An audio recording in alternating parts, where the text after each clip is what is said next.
존경하고 사랑하는 우리 구독자 여러분 반갑습니다. 여러분의 천만 라디오 최대장입니다. 이제 또 하루가 시작되죠. 오전 시간 좀 한번 살펴보도록 하겠습니다. 코스피는 아침에 좀 흔들거리더니 약간 좀 오르기 시작해요. 현재 2494.89를 가리킵니다. 코스닥은 0.58% 843을 가리키네요. 가리키고 있고 코스피 나쁘지는 않습니다. 지금 개인들이 1365억 정도 현재 지금 매수하고 있고 외국인들이 720억, 기관 애들이 한 720억 정도 매도를 하고 있습니다. 우리의 삼성전자는 0.3%, LG엔솔 1.8, 하이닉스 3.1, 오선주 0.9, 현대차 0.5, 기아 0.69% 정도 현재 오르고 있고 삼바는 지금 보니까 0.1% 빠지고 있네요. LG와 0.9% 빠지고 있고 포스코홀딩스 0.4%, 포스코 비추엠 2.4% 빠지고 있네요. 카카오 1.2, 셀트리온 0.7% 오르고 있습니다. 코스닥은 어떠냐? 코스닥은 0.58% 다시 오르고 있습니다. 개인들이 635억 매수하고 있는데 외국인하고 기관들이 팔고 있습니다. 외인들이 좀 많이 팔아요. 보니까 한 644억 정도 매도하고 있고 에코프로가 1.5% 오르고 있네요. 셀트리온에스큐 0.7, HLB 0.29%, 카카오게임즈 2.6, 셀트리온제약 0.1, JYP 2.68, 오스템임플란트 0.2%, 퍼러비스 1.6% 오르고 있고 에코프로비엠이 한 1.3% 빠지고 있고요. LNF 다시 또 빠지네요. 0.7% 정도 현재 하락을 하고 있습니다.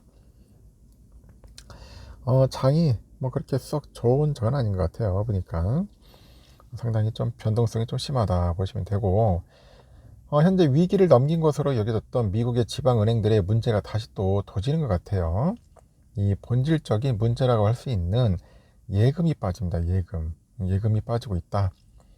특히 부자 고객들 입장에서는 뭐 굳이 허약한 지방은행에 돈을 맡기고 있을 필요가 없다. 고금리 시대에 원클릭으로 자산을 옮길 수 있기 때문에 지방은행에서는 뱅크런은 시간 문제다, 그런 이야기도 있습니다. 그러다 보니까 뉴욕전 되살아난 지방은행 위기로 다우지수 S&P 500 지수가 한 1% 이상 빠졌죠. 나스닥도 한 2% 이상 빠졌습니다. 샌프란시스코에 거점을 둔 퍼스트 리퍼블릭 은행은 지난 1분기 예금이 40% 감소했어요. 1045억 달러 기록했고 주가가 46% 이상 추락을 합니다. 다우지수 전일보다 343.5포인트 하락을 해서 33,531.85 기록했고 S&P 500도 650이 아니라 65.41포인트 하락을 해서 4071.63에 마감을 했어요. 나스닥도 마찬가지로 238.05포인트 하락을 해가지고 11,799.16의 거래를 마쳤습니다. 이렇게 퍼스트 리퍼블릭은 일단 2분기의 인력을 한 20에서 25% 줄이는 등 비용을 절감하기로 했고 블룸버그는 이 은행이 회계적인 손실과 위기감을 잠재우기 위해서 한 천억 달러 규모의 그런 자산을 매각하려고 합니다. 그 은행은 지난달에 사실상 파산한 실리콘밸리 은행하고 시그니처 은행처럼 연쇄 도산할 다음 대상으로 지목돼 왔어요. 이 은행의 주가는 올 들어서 90% 이상 하락을 했고요. 이날 은행 산업에 대한 위기감이 재활하다 보니까 지역은행 관련 상장 그 주가지수 ETF죠. SPDR S&P 레저널 뱅킹 ETF하고 SPDR S&P 뱅크 ETF가 3% 이상 하락세를 이제 보인 것 같습니다. 지방은행 주식 가운데 웨스턴 얼라이언스 뱅코프하고 팩 웨스트가 각각 7%, 8% 하락을 했습니다. 이렇게 위기가 고조되는 증권금융사 찰스 슈왑도 4% 떨어졌네요. JP 모건은 올 초 시장의 랠리가 사실은 소수 주식에 의해서 이루어졌고요. 실제 대부분의 주식은 상승세에 편승하지 못했고 이제 하락을 걱정해야 한다고 지적을 합니다. 최근에 투자자들이 변동성이 낮고 우수한 수익성과 대차 대조표를 갖춘 매각캡을 포함해서 보다 방어적인 주식과 가치주에서 벗어나고 있다고 하는데 소수 성장주에 대한 시장 집중도는 이미 극단적인 수준에 도달했다고 하죠.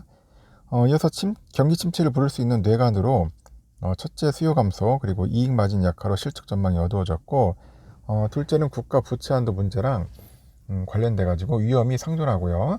셋째, 은행의 자본 소실하고 자산 평가 절하 문제가 있고요. 네 번째는 통화 공급이 감소하고 있답니다. 다섯 번째는 상업용 부동산 디폴트 가능성. 여섯 번째는 변동금리 부채에 대한 압력 증가랑 더 높은 금리로 인해서 차입 대출이 불가능한 점을 지적할 수 있다고 이제 분석을 하는 것 같습니다. 국가 부채 한도에 대한 그 데드라인이 8월까지 연장될 수 있다고 기대를 하는데 재무부 관리들이 의회에 더 큰 긴박감을 심어주려고 노력할 것이라고 합니다. 그 미국은 늦어도 8월 중순까지 채무 불이행을 피할 수 있을 거라고 예상을 해요. 시장은 현재 정부가 채무 불이행을 할 수 있는 가능성은 낮지만 상승하고 있다고 지적을 합니다. 그리고 만약에 디폴트가 현실화된다면은 이는 확실하게 미국의 국가 신용등급을 낮추고 금융시장을 뒤엉키게 할 내관으로 작용하고 있어요. 달러화가 가진 패권도 흔들릴 수 있다는 지적도 있고, 하지만 쉬플리는 재무부 관리들이 이런 상황을 면밀히 주시하고 있다고 합니다.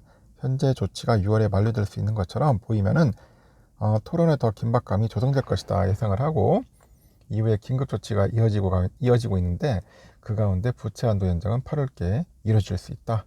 뭐 그런 전망이 있는 것 같아요. UPS는 이날 보니까 10% 가까이 주가가 올라 떨어졌어요. 떨어져가지고 2020년 10월 이후 최악의 날을 기록했네요. 1분기 보고서 보니까 229억 3천만 달러나 매출에 그 주당 조정 이익이 2.2달러를 기록했는데 예상치인 그 230억 1천만 달러 매출, 주당 2.21달러 이게 미치지 못했다. 그러다 보니까 좀 빠진 것 같습니다. 그 펩시콜라 있죠. 이거는 한 2.27% 올랐네요. 보니까 실적이 나쁘지 않은 것 같아요. 제너럴 모터스도 예상치를 상회하는 매출과 연간 실적에 대한 낙관적인 전망 때문에 3% 이상 상승을 했고요. 나쁘진 않은 것 같습니다. 이렇게 흘러갔고요. 우리의 삼성전자는 63,900원 정도, 한 300원 왔다리 갔다리 하고 있네요. 아침에는 64,300원까지 갔는데 약간 꺾였고, 다시 또 외인들이 또 슬금슬금 또 들어올 겁니다. 한번 쉬었다가 다시 들어오고 왔다 갔다 합니다. 왔다 갔다.